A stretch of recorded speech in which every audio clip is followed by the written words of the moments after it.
Martineau. L'opinion populaire. Alors, les temps sont durs, hein, puis on fait ce qu'on peut là, pour essayer d'économiser. Il y en a, c'est l'économie de partage. Hein. Si vous vivez en banlieue sur un croissant de rue, pourquoi tous les gens qui vivent là ont chacun une tondeuse? Pourquoi ils n'achètent pas une tondeuse en gang? Puis là, ils se passent la tondeuse. Je me dis, il me semble que ça a bien plus de sens. Il y en a qui vont dans les friperies. Mon fils, hier, est allé chez Renaissance. Il a acheté un manteau à 5 piastres. Un super beau manteau, 5 $. Il y en a, c'est les coupons qui collectionnent. Et Vanessa Vaillant, c'est une artiste peintre, puis elle a fait du troc. Je trouve ça totalement brillant. Elle échange des affaires contre d'autres affaires. Tu sais, t'as une bébelle dont tu n'as pas besoin, ben tu l'échanges contre quelque chose dont tu as besoin. Je trouve ça brillant. Elle est avec nous, Vanessa Vaillant. Bonjour. Bonjour Richard, ça va bien? Très bien. Alors, vous avez découvert le troc comment, Vanessa? C'est par hasard, en 2013, sur un groupe qui était tout jeune, qui s'appelle Troquer c'est gratos, Montréal. Puis de fil en aiguille, je voyais les publications passer, donc des gens qui avaient des choses à échanger, que ce soit des vêtements, des objets de tous les jours, etc. Et j'ai commencé tranquillement à prendre des photos de ce que j'avais. Pas de tout ce que j'avais, mais tranquillement, au fur et à mesure de ce que je voyais, je me servais plus. J'ai commencé à publier. Puis j'ai vu qu'il y avait des gens qui avaient des intérêts pour ce que j'avais à offrir. Donc, je l'échangeais contre des choses que j'avais besoin dans l'instant. Soit que ça pouvait, je sais pas, n'importe quoi, de la litière pour chat ou du shampoing ou un vêtement que j'avais un coup de cœur. Puis de fil en aiguille, c'est devenu un mode de vie. Donc, je peux vous donner des exemples. Avec le temps, moi, mon conjoint, il est français, donc je fais souvent le pont entre la France et le Québec. Donc, souvent, il y a des gens qui vont partir en voyage en Europe, vont revenir, vont leur rester un peu de centimes ou quelques euros, puis ils prévoient pas retourner en France, donc je peux échanger comme ça des devises étrangères contre des objets qui ne me servent plus. Il y a ça, oui. La première fois j'ai fait ça, j'ai eu presque 300 euros. Donc pour les dépenses de tous les jours, en voyage, c'était parfait. Par exemple, pour mon art, je peux troquer de la peinture acrylique, des chevalets, des choses comme ça. Donc tout ce troc, ce qu'on ne sert plus peut être utilisé par d'autres personnes dans la vie de tous les jours. Est-ce que c'est une grosse communauté, c'est la communauté de gens qui font le troc à Montréal? Bien, jusqu'à ce matin, on était 22 000. Là, ça a le bumpé après Salut Bonjour, mais bon, on est 22 000. On est 22 000 dans le groupe de Montréal. Il y a des sous-groupes de toutes les autres régions administratives au Québec et ils sont un peu moins connus, donc moins actifs, mais il y a quand même une bonne communauté là, qui troque, qui a ce mode de vie-là. OK, donc vous en avez parlé à Salut Bonjour et là, soudainement, ça a ravivé l'intérêt des gens pour ça, là. Ça l'a explosé. Oui, ça a littéralement explosé les demandes. Oui. Mais comme je le dis, je me disais au début, là, les temps sont durs, l'inflation, tout ça, on s'organise comme on peut pour essayer d'économiser. Puis bon, il y en a, c'est l'économie de partage. Le troc, c'était comme ça que ça fonctionnait avant l'invention de la monnaie. Hein? Avant l'invention de la monnaie, les gens échangeaient. « Hey, toi, tu fais du fromage. Moi, je fabrique des vêtements. Fait que je vais te donner un vêtement. » Mais comment on peut dire, 3 fromages, ça vaut un manteau. Tu sais, comment tu peux arriver à l'équivalent, là? En fait, il y a 2 façons de penser dans la communauté de troc, puis c'est vraiment de respecter chacun ses choix. Il y en a qui veulent absolument la valeur égale de leur objet en contrepartie d'une valeur égale, si je peux dire. Puis il y a l'autre école de pensée que, dans le fond, on échange des choses qu'on ne se sert plus contre des choses qu'on a besoin, indépendamment de la valeur d'achat initiale, si on peut dire. Donc, moi, je fais partie plutôt de la deuxième école. Si j'en ai pas besoin, si je l'affiche, ça me dérange pas de le laisser pour une valeur moindre. Si on parle de valeur d'argent. OK, mais là, vous avez mis la main sur un ordinateur portable. Puis vous l'avez échangé contre un jeu de société, mais un ordinateur portable, ça coûte pas mal plus cher qu'un jeu de société. On s'entend que c'était pas un ordinateur dernier cri de l'année. Il était quand même fonctionnel pour l'utilité que j'en avais besoin. Donc, la personne, à ce moment-là, n'avait plus besoin de cet ordinateur portable-là. Et moi, j'avais pas plus besoin de ce jeu de société-là. Donc, pour les deux, c'était équitable. Tous les deux, on était heureux. Donc, on a pu faire l'échange. OK. Et là, vous avez mis est-ce que ça prend beaucoup de votre temps, ça, pour essayer de trouver sur Internet là quelqu'un avec qui troquer? Ben, en fait, pas vraiment. Si on regarde le temps qu'on peut passer sur les réseaux sociaux, par exemple, à scroller, ça Ben fait, oui. mettons qu'on dit 5 minutes par jour, ben 5 minutes par jour, tu mets une photo, puis tu regardes ce qui était proposé dans les albums ou les publications sur le groupe et tu vois quelque chose qui t'intéresse, ben, tu commentes la photo ou l'album avec soit ton album ou tu démontres ton intérêt, puis après ça se fait en message privé, puis bon, ben je suis intéressée, est-ce que tu es intéressé par ce que j'ai à offrir, puis il y a une discussion comme ça.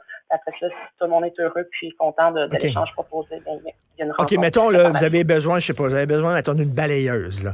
Là, vous allez Oui, sur ce site-là, puis là, vous regardez s'il y a des balayeuses, effectivement, puis là, vous voyez la balayeuse, là, vous contactez la personne qui a la balayeuse, puis qui veut l'échanger en disant, mais moi, je pourrais te l'échanger contre ci, contre ci, contre ça. Puis là, vous tout dealez à ça fait. ensemble, c'est ça? Exactement. OK, fait que peut-être que la personne veut un jeu de société, peut-être que la personne veut une vieille télévision, vous vous arrangez entre vous. Exactement. Puis des fois, ça fonctionne pas aussi. Là, c'est pas toujours magique non plus. Des fois, je peux avoir des choses à proposer. Les personnes vont venir, hey, moi j'ai besoin de ça, mais j'en ai vraiment vraiment besoin. Puis, tu sais, des fois, je vais le donner. Il y a des personnes aussi, je vais tout simplement le donner parce que la personne elle en a pas besoin, puis elle va l'utiliser. Puis ça évite aussi que ça aille aux ordures. Mais des Vous fois, il y savez, en a qui vont être un peu plus. la plupart des gens sont corrects, mais il y a des gens qui sont tout le temps un peu malveillants. Mettons, si quelqu'un vous échange quelque chose qui fonctionne contre un truc qui fonctionne pas puis qui est brisé, vous n'avez pas vraiment de recours contre cette personne-là, hein, avec Non, le mais ça, truc. c'est. Ben, il n'y a pas de recours, non. Chacun est autonome, puis responsable de ses trucs aussi, puis c'est de valider la chose. Je veux dire, moi, ça m'est déjà arrivé dans les premiers temps, puis j'ai fait confiance aveuglément. J'avais troqué une tablette Samsung à l'époque. Je l'ai pas vérifiée sur place. Ça, c'est mon erreur de ne pas l'avoir fait. Hmm. Et une fois arrivé à la maison, c'était pas fonctionnel. Donc, j'ai perdu au change, c'est sûr, mais faut être honnête, faut être transparent dans ce qu'on offre aussi. Là, on n'offre pas des choses qui sont brisées ou on sait volontairement qu'elles ne fonctionnent pas. C'est pas très correct. Puis en même temps, tu sais, souvent on a des choses, puis moi ça m'arrive souvent, je me promène en auto, puis les gens jettent des patentes dans la ruelle qui sont bonnes. Puis je vais le Oui, dire, tout à fait. on les ramasse, ma blonde puis moi. Hey, tu veux la chaise? Elle est super belle. Ah ouais, embarque ça dans l'auto. Puis moi, chez moi, j'ai des chaises, des tables qu'on a trouvées comme ça, là, dans les ruelles, puis tout ça. Puis ça empêche justement des fois, on se débarrasse de choses qui sont bonnes. Au lieu de t'en débarrasser puis de le Tout à fait. jeter, pourquoi tu le troques pas pourquoi tu l'échanges pas contre autre chose? Je suis d'accord avec vous. Il y a beaucoup de gens aussi qui font partie de la communauté de truck, qui sont amateurs de dumpster diving aussi. Donc, je Oui. sais pas si vous êtes un peu familier avec le concept. C'est assez épouvantable. Ce qu'on peut retrouver dans des ordures Dans des les entreprises. poubelles? Dans les poubelles, oui, tout à fait. J'ai plein d'exemples, mais je veux pas m'égarer du truc là, Oui. pour aller ouvrir un autre débat, mais il y a beaucoup de choses, oui, qui sont récupérables dans les ordures, que les gens qui sont moindrement manuels, qui vont pouvoir arranger et retroquer aussi. Ça veut pas dire que c'est moins bon ou quoi que ce soit. Puis là, il y a des gens qui disent, ah mon Dieu, avoir recours au troc, là, c'est les pauvres. Elle doit être Ah, pauvre. pas du C'est pour tout. ça qu'elle fait ça. Absolument pas. C'est tellement plein de préjugés, mais non, c'est vraiment pas. C'est même pas dans l'optique. Je pourrais très bien vivre sans troc. C'est pas ça l'essence. C'est vraiment le fait de pouvoir faire du bien dans notre communauté, parce que c'est des rencontres. C'est Mais aussi oui. pour éviter que les objets se retrouvent aux ordures, puis en même temps, ça fait du bien dans la vie. Je veux dire, on fait un petit pas pour l'environnement. Je veux dire, c'est tellement important, on en parle tellement ces temps-ci, l'environnement, à quel point c'est important. Donc, c'est pas juste une question de monétaire, c'est vraiment une question de partage, d'entraide, de bienveillance. C'est Mais aussi oui. pour faire attention à l'environnement. Ben exactement. Puis, Dans tu sais, un, mettons, là, t'as des enfants, puis bon, ton enfant grandit, puis son manteau d'hiver, il fait plus. Ben, Christy, exact. tu sais, au lieu de le jeter ou de l'apporter quelque part, là, tu peux le troquer contre quelque chose, je sais pas, des bottes, mettons, là, des trucs comme ça. Tout à fait. Oui, tout à Ah, fait. On peut tout simplement le donner aussi. Je veux dire, c'est pas absolument nécessaire de le troquer. C'est le concept, on est d'accord, mais je veux dire, si tu as envie de le donner, tu sais que ça va aider, puis ça va faire du bien autour de toi, tu le donnes. C'est pas rare que je fais des échanges ou que je donne tout simplement, comme je disais tout à l'heure, justement parce que la personne me dit, j'en ai vraiment besoin ces temps-ci, c'est plus difficile financièrement, ça m'aiderait beaucoup. Fait Est-ce qu'on peut faire ça avec le monde? C'est-à-dire que j'ai une ancienne blonde que je vais échanger avec, je veux troquer, ou j'ai un ancien chum, je viens de casser, je vais le troquer. Non, c'est correct. Non, mais c'est dans le même principe que payer mon loyer. Je peux pas appeler mon propriétaire et lui demander est-ce que je peux te troquer 2 toiles contre mon mois de loyer. Ça non plus, ça marche pas. Non, je trouve ça super intéressant et c'est bien si ça peut encourager les gens à faire ça. Puis, c'est de la débrouille, puis en même temps, c'est pourquoi on gaspille. On gaspille trop. On gaspille trop. Je reviens là-dessus. Pourquoi les gens dans un croissant de rue, ils ont chacun une tondeuse? Ils pourraient se parler entre eux autres en disant, on achète une tondeuse à la gang. Toi, ça va être le mardi. Toi, c'est le mercredi. Puis toi, c'est le jeudi. Tu sais, c'est comme... mais on est chacun dans notre coin puis on se parle pas. C'est ça l'affaire. Ouais. Dans une société malheureusement individualiste où est-ce que le capitalisme est maître, donc de justement changer ces petites habitudes, ça fait justement que la communauté proche de chez toi, on rencontre plus nos voisins, on rencontre plus des gens, puis on est plus solidaires aussi. Donc au niveau des coûts monétaires, c'est sûr que c'est significatif.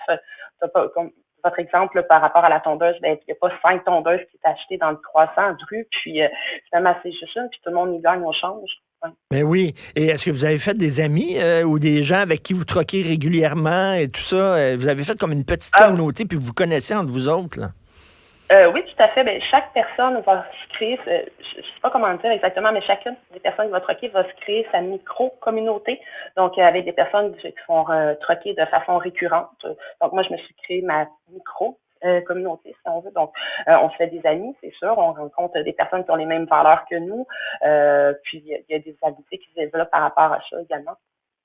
Puis si vous êtes artiste peintre, si je veux avoir une de vos toiles chez nous, je pourrais peut-être troquer une de vos toiles contre quelque chose que j'ai moi chez moi? Ben c'est possible, oui. Puis en tendance, c'est déjà arrivé par le passé que j'ai troqué certaines toiles, ça c'est sûr. En tant qu'artiste, des fois, il y a des toiles que je vends pas nécessairement parce que je suis passée à autre chose, j'ai plus envie de les voir parce que je suis plus capable de les voir, mais donc je les offre à troquer, mais c'est déjà arrivé, oui. Ah non, c'est super. Moi, j'adore ça. Donc, on rappelle, le site, c'est Troquer c'est gratos Montréal. Donc, c'est Vanessa Vaillant, artiste peintre et adepte du troc. Merci beaucoup, Vanessa. Merci, bonne journée. Bonne journée.